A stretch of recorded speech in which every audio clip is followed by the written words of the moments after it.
அனைவருக்கும் வணக்கம். நான் Jeganathan KTV school YouTube channel. நம்ம சேனலில் உயர்கல்வி அட்மிஷன் மற்றும் இந்த வேலைவாய்ப்பு தகவலாம் பார்த்துட்ருக்குறோம். அந்த வரிசையில் இந்த TANCET Tamil Nadu common entrance test அப்படின்ற ஒன்று இருக்குது. சீட்டா அப்படிங்கிறது அதாவது ரெண்டு கோர்ஸுக்கு டான்செட் 2024க்கான நோட்டிஃபிகேஷன் ரிலீஸ் பண்ணிட்டாங்க. ஃபீஸு டீட்டெயிலு, எக்ஸாம் டேட் எப்போ அப்படிங்கிறதெல்லாம் கம்ப்ளீட் விளக்கம் வந்தாச்சு.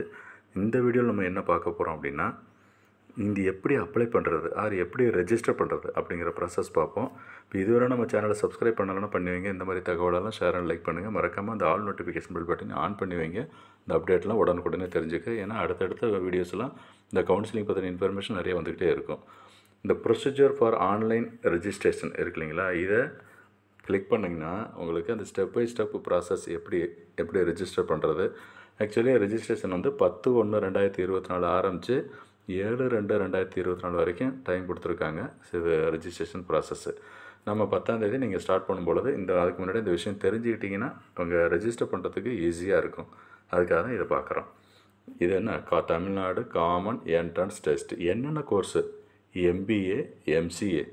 இதில் காலேஜஸ்ன்னு பார்த்தா அண்ணா யூனிவர்சிட்டிக்கு கீழே வர colleges plus Madras university colleges, அது இல்லாமல் தமிழ்நாடு ஃபுல்லாகவே இந்த மாஸ்டர் டிகிரிக்கு MBA, MCAவுக்கு இந்த டான்செட் எக்ஸாம் வச்சு தான் அட்மிஷன் நடக்குது. ஓகேங்களா, இது MBA, MCAவுக்கு. அதே போல் தான் இந்த சீட்டா அப்படிங்கிறது எம்டெக்கு, ME, MAர்க்கு, எம்பிளானு அந்த மாதிரி கோர்சஸ்க்கு. சரி, நம்ம இந்த வீடியோவில் பார்க்குறது வந்து டான்செட்டை பற்றி பேசுவோம் இருக்குது. Keep this form filled in by hand the error free data during. Just இது ஆன்லைனில் இதுதான் உங்களுக்கு ப்ராசஸ்ஸு. ஓகேங்களா, steps for online registration. First வந்து ரெஜிஸ்ட்ரேஷன் ப்ராசஸ் பதிவு பண்ணணும். Name of the candidate as per SSLC mark sheet. உங்கள் 10th மார்க் ஷீட்டில் எப்படி இருக்கோ உங்கள் பேர் அதே போல் பண்ணுங்கள். அப்புறம் இமெயில் ஐடின்னு பாஸ்வேர்டு அதை நீங்கள் செட் பண்ணிக்கணும். அடுத்து date of birth and mobile number. Choice of எக்ஸாமினேஷன்றது ரைட்டில் கொடுத்துருக்கு இல்லையா, MBA, MCA அண்டு எம்டெக்கு இந்த மாதிரி கோர்ஸ்லாம், அதுதான் சாய்ஸ் ஆஃப். ஒன்ஸ் இந்த ரெஜிஸ்ட்ரேஷன் ப்ராசஸ் முடிச்சதுன்னா லாகின் பண்ணணும். உங்களுக்கு இமெயில் ஐடியில் பாஸ்வேர்டு, யூசர் ஐடி பாஸ்வேர்டு வந்துடும். அதை வச்சுட்டு ஜஸ்ட்டு லாகின் பண்ணுங்கள். ஓகேங்களா, லாகின் பண்ணுறதுக்கு இமெயில் ஐடின்னு பாஸ்வேர்டு. அப்போ என்ட்ரி பண்ணதுக்கப்புறம் நீங்கள் இதுதான் ஒன்ஸு இந்த லாகின் பண்ணிவிட்டு உள்ளே போயிட்டிங்கன்னா பர்சனல் இன்ஃபர்மேஷன் ஃபுல்லாக ஃபில் பண்ணணும். ஜெண்டர் அப்படின்றது நீங்கள் என்ன ஆணா பெண்ணா அப்படிங்கிறது. கம்யூனிட்டி, உங்களோட கம்யூனிட்டி என்ன. கேஸ்ட்டு கோடு அதில் வந்து நீங்கள் பார்த்துக்கணும் இருக்குது. அண்ட் அட்ரஸ் ஃபுல்லாக போடுங்க. பின்கோடு, நேஷனாலிட்டினா இந்தியன், ரிலீஜியன்னா ஹிந்துவா, கிறிஸ்டினா, ஷீக்கா இந்த மாதிரி ரிலீஜியன், ஸ்டேட்டு போட்டுக்குங்க. ஸ்ரீலங்கன் தமிழ் ரெஃப்யூஜினா எஸ்ஆர்னோ, ஆனுவல் இன்கம் ஆஃப் பேரண்ட்டு அதெல்லாம். அப்புறம் டிஃப்ரெண்ட் எபிலிட்டி, எலிஜிபிள் இதுதான். இதெல்லாம் வந்து பர்சனல் டீட்டெயில்ஸு. ஓகேங்களா, நெக்ஸ்ட்டு எஜுகேஷ்னல் டீட்டெயில்ஸ் ஃபில் பண்ணணும். அதில் ஃபஸ்ட்டு ஸ்டார்ட் பண்ணுறது பார்த்தீங்கன்னா 10th ஆர் SSLC. ஓகேங்க, இது சீட்டா PG ஒன்லி அப்படின்னு சொல்லி கீழே கொடுத்துருக்காங்க. பட் மேலே பார்த்தீங்கன்னா SSLC ரெஜிஸ்ட்ரேஷன் நம்பர் என்ட்ரு பண்ணிவிடுங்க. SSLC இயராக பாஸிங் எப்போ பாஸ் பண்ணிங்களோ அதை போடுங்க. ஓகேங்களா, ஸோ சீட்டா PGக்கு இந்த மார்க்கு நீங்கள் போடணும் அப்படின்னு சொல்லியிருக்காங்க. நெக்ஸ்ட்டு ஸ்டெப்பு HSCயா, ஹையர் செகண்டரியா இல்லைனா டிப்ளமோவா. ஸோ ஹையர் செகண்டரினா டிப்ளமோ ரெஜிஸ்ட்ரேஷன் நம்பர் போடணும். HSC இயராக பாஸிங் எப்போ பாஸ் பண்ணிங்களோ அதை போடுங்க. அடுத்த ரெண்டு வந்து சீட்டா PGக்காக நீங்கள் ஃபில் பண்ணணும். சீட்டா PGன்றது நத்திங் பட் நான் சொன்னது எம்டெக், ME, MAர்க்கு, எம்பிளானு. நெக்ஸ்ட்டு குவாலிஃபைங் டிகிரி, என்ன டிகிரி நீங்கள் முடிச்சிருக்கிறீங்க பேச்சுலர் டிகிரியில், அதில் ரெஜிஸ்ட்ரேஷன் நம்பர் என்ன, எப்போ பாஸ் பண்ணீங்க, டிகிரியோட பேர் என்ன, அப்புறம் அதில் ஸ்பெஷலைசேஷன் என்ன.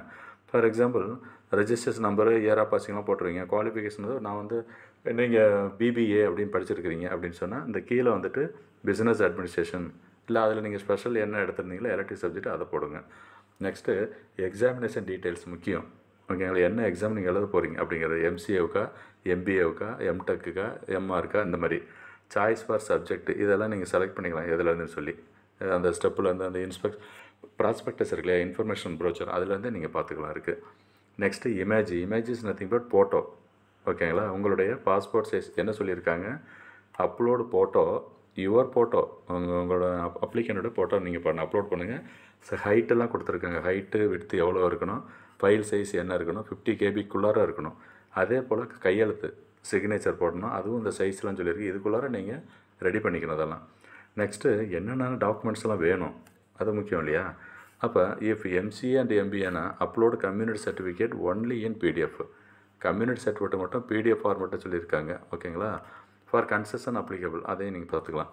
நெக்ஸ்ட்டு எம்இ எம்டெக்கு என்ன சொல்லியிருக்கு, அது இல்லாமல் ஆல் டாக்குமெண்ட்ஸ்னு கீழே கொடுத்துருப்பாங்க. இது ரொம்ப முக்கியமான detail. Community certificate, SSLC mark sheet, HSC or diploma mark sheet, qualifying degree, உங்கள் டிகிரி என்ன பாஸ் பண்ணியிருந்தீங்க இல்லையா அந்த பேச்சுலர் டிகிரி, அப்புறம் mark sheets of all semesters, அதுவும் முக்கியம்.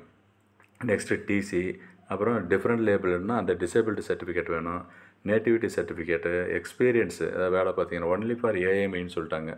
ஏஎம்இ முடிச்சிருக்கவங்க அந்த எக்ஸ்பீரியன்ஸ் சர்டிஃபிகேட் ப்ரொடியூஸ் பண்ணலான்னு. அடுத்து காப்பி ஆஃப் ஐடென்டிஃபிகேஷன் சர்டிஃபிகேட் அது சொல்லியிருக்காங்க. அது யாருக்குன்னா only for Sri Lankan Tamil refugee. இதுதான் இந்த ஸ்டெப் பை ஸ்டெப் ப்ராசஸில் பார்த்துட்ருக்குறோம். அடுத்து 6வது ஸ்டெப்பு என்ன, கன்ஃபர்மேஷன் அண்ட் சப்மிஷன். சரி, இந்த டீட்டெயிலாம் ஓகே அப்படின்னு சொன்னால் நீங்கள் கன்ஃபார்ம் பண்ணிக்கணும். Verify all the details and click submit to go to payment section போகிறதுக்கு முன்னாடி இந்த டீட்டெயில்ஸ் எல்லாம் கன்ஃபார்ம் பண்ணிக்கிங்க. Make the payment as directed by the portal and download application. Fees என்னன்னு சொல்லியிருக்கலையே, அப்ளிகேஷன் ஃபீஸு கீழே பார்த்தீங்கன்னா தெரியும். அப்ளிகேஷன் இஸ் நத்திங் பட் இந்த என்ட்ரன்ஸ் எக்ஸாமுக்கு நீங்கள் ஃபீஸ் கட்டணும். Kindly login 2 or 3 days after payment to know the approval status. அதை கொஞ்சம் கன்ஃபார்ம் பண்ணிக்கிங்க. பேமெண்ட் பண்ணதுக்கு அப்புறமும் 2 நாள் இல்லை 3 நாள் கழித்து நீங்கள் கன்ஃபார்ம் பண்ணிக்கலாம்னு சொல்லியிருக்காங்க. என்ட்ரன்ஸ் டெஸ்ட் ஃபீஸ் வந்து இது சொல்லியிருக்காங்க பாருங்கள் எவ்வளவு. டான்செட் எம்சிஏ, டான்செட் எம்பிஏ ரெண்டுக்குமே ஃபீஸுன்னு பார்த்தோம்னா 500 ரூபா. எஸ்சி எஸ்சிஏ எஸ்டிக்கு, அதர்ஸ்னால் 1000 ரூபா ரெண்டு கோர்ஸுக்குமே. இந்த சீட்டா பிஜிக்கு மட்டும் என்ட்ரன்ஸ் எக்ஸாம் 500 இது சொல்லிவிட்டு இங்கேயே இவங்களுக்கு 1000 ரூபா தான். பட் இந்த கவுன்சிலிங் ஃபீஸ்ன்னு சொல்லி 400 ரூபா தனியாக போடுறாங்க அவங்களுக்கு. ஓகேங்களா? இந்த சீட்டா பிஜி போஸ்ட் கிராஜுவேட் பண்ணுறதெல்லாம் எம்இஏ எம்டெக் எம்ஆர்க் இந்த கோர்ஸ்லாம் படிக்கிறதுக்கு. நெக்ஸ்ட்டு முக்கியமான டாக்குமெண்ட் என்னென்னா, once the application is submitted there is no scope for change of any data. இந்த ஒன்ஸ் சப்மிட் பண்ணிட்டீங்கன்னா எதுவும் மாற்ற முடியாதுன்னு சொல்லியிருக்காங்க. டீட்டெயில்ஸ்லாம் வெரிஃபை பண்ணிக்க அப்படின்னு சொல்லியிருக்கு. அது இல்லாமல் ஒரு பிரிண்ட் அவுட் எடுத்து வச்சுக்கன்னு சொல்லியிருக்காங்க ஃபார் ஃபியூச்சர் ரெஃபரன்ஸு. இந்த ஃபோட்டோஸ் பார்த்தீங்கன்னா தெரியுது பாருங்களேன், இந்த லிங்க் சைஸ்ன்னு சொல்லியிருக்காங்க. அதுலேருந்து பார்க்கலாம் என்ன சைஸுன்னு. சாம்பிள் ஆஃப் அன்அப்ரூவ்டு ஃபோட்டோஸ், இந்த மேலே கொடுத்துருக்கிறது எல்லாமே அன்அப்ரூவ்டு ஃபோட்டோஸ்ன்றது கீழே இந்த மாதிரி அந்த பேக்ரவுண்ட் வேறு கலரில் ஸ்டைலாக ஒரு மாதிரி இருக்கிறது, இந்த கீழே உள்ளதெல்லாம் இன்ட்டு மார்க் போட்டிருக்கிறது எல்லாமே நீங்கள் பண்ணக்கூடாது. ஓகேங்களா? இந்த மேலே இருக்கு இல்லையா, அதுதான் முக்கியம். இந்த டிக் மார்க்கு க்ரீனில், ஸோ இதுதான் முக்கியம். அந்த மார்க் இருந்துச்சுன்னா உங்களது ஓகேன்னு அர்த்தம். அடுத்தது சிக்னேச்சர் இந்த மாதிரி இருக்கணும். எப்படி இருக்கணும், சாம்பிள் ஆஃப் அப்ரூவ்டு சிக்னேச்சருங்கிறது இந்த நடுவில் இருக்குது பாருங்கள் காவியா, இந்த மாதிரி அதுதான் இருக்கணும். இந்த கீழே போட்டிருக்கேன் கண்ணுக்கே தெரியாத மாதிரிலாம் அந்த மாதிரிலாம் இருக்கக்கூடாது. இது தாங்க ஓவரால் இந்த ரெஜிஸ்ட்ரேஷன் ப்ராசஸ் கம் அப்ளிகேஷன் ப்ராசஸ்னே வச்சுக்கலாம். இது அப்ளிகேஷன் கம் ரெஜிஸ்ட்ரேஷன் தான் எப்போ ஸ்டார்ட் ஆகுதுன்னா இந்த வருஷத்துக்கு 2024-25 அகாடமிக் இருக்குது. 10ஆம் தேதி ஸ்டார்ட் ஆகுது. ஸோ அப்ளை பண்ணுங்கள். இதில் ஏதாவது உங்களுக்கு சந்தேகங்கள் வச்சுன்னா கமெண்ட் செக்ஷன் பண்ணுங்கள்.